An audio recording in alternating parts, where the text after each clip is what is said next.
Merhaba arkadaşlar, Tarkan Özvardar ben. Bugün YouTube kanalımızda köpeklerde eğitim yaşı nedir, eğitime ne zaman başlanmalıdır konularına cevap vermeye çalışacağım.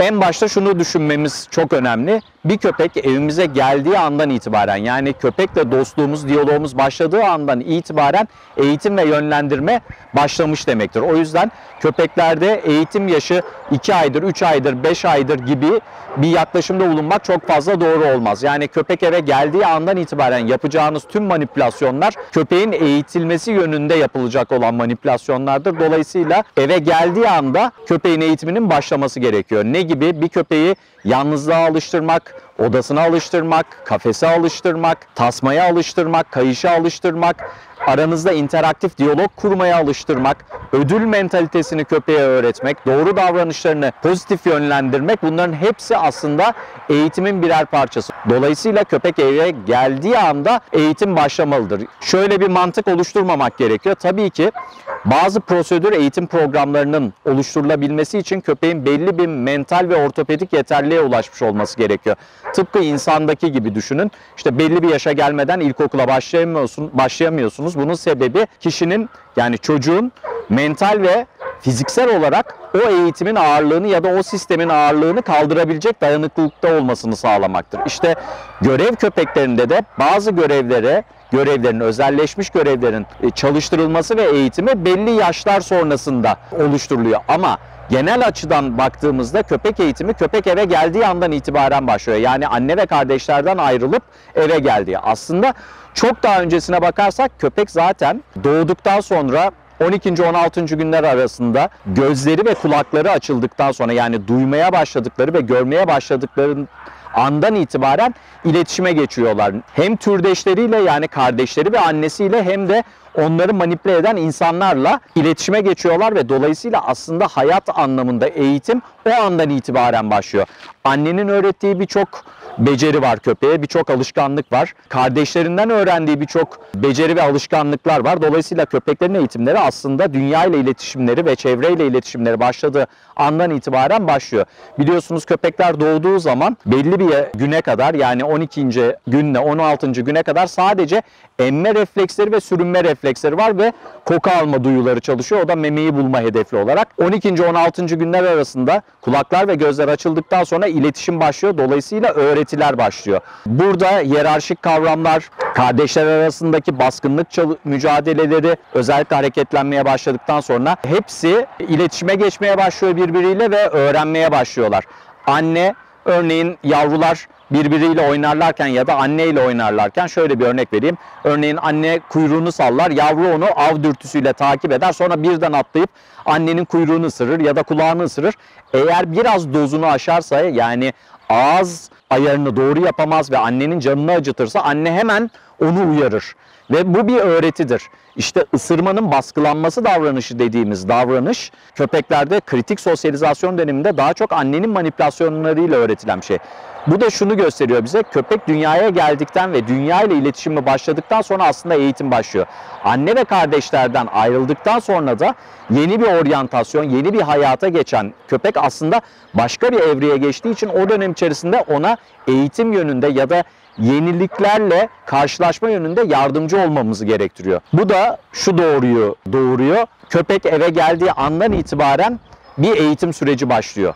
Dediğim gibi yalnız kalmasını öğretmek, kafes alışkanlığı öğretmek, tuvalet yönlendirmesi oluşturmaya çalışmak köpekte. Bunların hepsi eğitimin bir parçası. Kesinlikle şöyle düşünmek gerekiyor: bir köpek edindiniz. Bazı hayvan sahipleri şöyle bir hataya düşüyor. Diyorlar ki, bir köpek alıyorlar, İşte biz yanlış bir şey öğretmeyelim, en güzeli hiçbir hata yapmayalım, profesyonel biri tarafından çalıştırılsın köpeğimiz. Profesyonel kişi de tabii ki aşı programı tamamlanana kadar almak istemiyor köpeği ve köpek 5-6 aylığı bulana kadar doğru düzgün bir mental tetikleme şekillenmiyor. Yani bilişsel algısı gelişmiyor ve bunu tetiklerseniz gelişebilen bir şey bilişsel algı. Ne oluyor? Bu döneme kadar bekliyor ve ondan sonra da köpeğin eğitim alması yönünde profesyonel biri tarafından çalıştırılmasını istiyor. Bu kesinlikle doğru bir mantık değil. Köpeği küçükten itibaren mental olarak tetiklemeniz, bilişsel olarak tetiklemeniz gerekiyor ki zihinsel fonksiyonları gelişebilsin.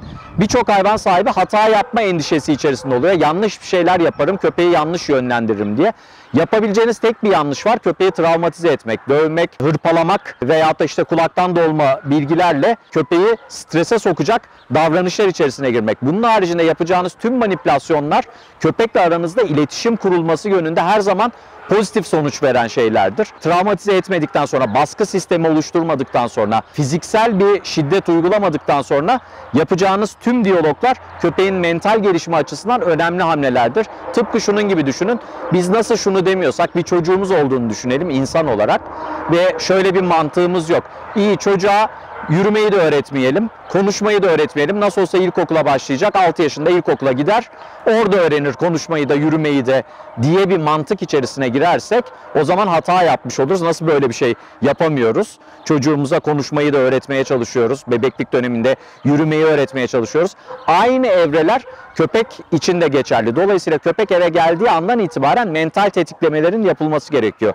Yavru köpeklerde ödül sistemleriyle bir şeyler öğretmeye çalışmak, köpeği yönlendirmek, vücut dili kullanarak köpekte bir algı yaratmaya çalışmak hepsi mental anlamda köpeğin tetiklenmesi ve köpeğin bilişsel algısının gelişmesine sebebiyet verir ki ilerleyen dönemde kuracağınız ilişkide çocukluk döneminde atılmış olan, bebeklik döneminde atılmış olan temellerin çok büyük önemi var. O yüzden köpekle iletişimi ne kadar erken başlatırsak yönlendirme bazlı o kadar pozitif sonuçlar alırız, o kadar olumlu sonuçlar alırız. Kesinlikle yanlış bir şeyler yapacağınızı düşünerek köpeğe hiç bir şey öğretmemeye çalışmak gerilemesine sebebiyet verir. Tıpkı insanlarda olduğu gibi çocuklarda da belli bir yaş aralığında konuşmayı tetiklemezseniz ileride bu çocuğun konuşma bozuklukları, kendini ifade sorunlarıyla karşılaştığını hepimiz biliriz. Köpeklerde de mantık aynı. Eğer bebeklik döneminde düzgün manipülasyon, iletişim, odaklanma gibi olguları veyahut da yardımlaşma, işbirliği gibi olguları köpeğe öğretmezseniz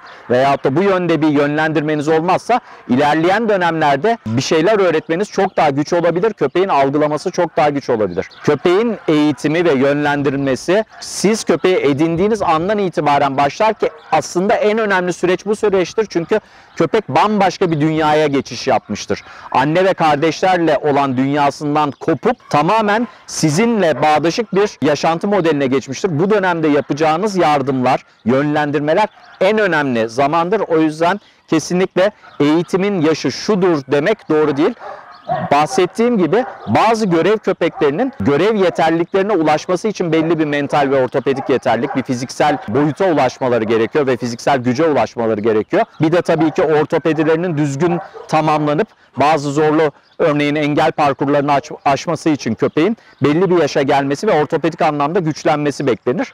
Bunların haricinde eğitimi genel çerçevede düşündüğümüzde bebekken eğitime başlayacağız ve yetişkin köpek eğitilmez diye bir kavram da yok. Yetişkin bir köpekte de doğru iletişim teknikleri kullanılırsa, pozitif yöntemler, ödüllendirme teknikleri, şartlanma teknikleri kullanılırsa yaşı büyük bir köpekte çok rahat eğitim programlarına dahil olabilir. İnanamayacağınız kadar da başarılı olabilir.